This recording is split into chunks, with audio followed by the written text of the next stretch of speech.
ถานที่ใดหนึ่งถือไฟไหม้แล้วที่ในถังในเรือนนั้นในสถานที่นั้นมีถังแก๊สอยู่เนาะถ้าหากถังแก๊สที่ถือไฟเนาะไฟมันเผามันจะใช่ไฟนี่เผาถังแก๊สเนาะมันจะต้องกด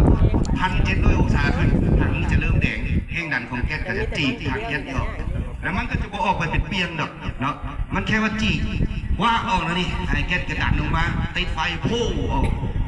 เบิดแล้วก็ถือเดินเศษเล็กเนาะแต่ก่อนที่จะมันจะระเบิดมันจะมีขออนุญาตเด้อมันจะมี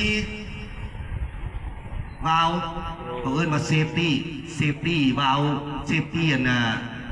แห้งดันเขาเอิ้นเนาะเห็นป่ะไม่ได้ถึงงอนนี่ดิเป็นสีแดงๆป่ะไม่ได้ใส่ถังแก๊สอาจจะเคยเห็นนี่เนาะอยู่ในงอนมันนี่จะมีอย่างแดงๆอัดไว้เห็นป่ะมันจะมีหูเนาะอันนี้เขาเอิ้นว่ามันจะเป็นสปริงเป็นเซฟตี้แห้งดันเนาะเวลาถังแก๊สตกจากที่สูงแห้งดันของมันจะเพิ่มขึ้นไปสองมาคือมันจะถือความร้อนถืออุณหภูมิสูงแห้งดันของแก๊สจะเพิ่มขึ้นไปแต่ก่อนที่ว่าแห้งดันของแก๊สจะจีถังแก๊สนี้ได้นะก่อนที่มันจะเกิด450 ปอนด์นะวาล์วปั๊มแห้งดันวาล์วเซฟตี้แห้งดันนี่นะมันจะเป็นสปริง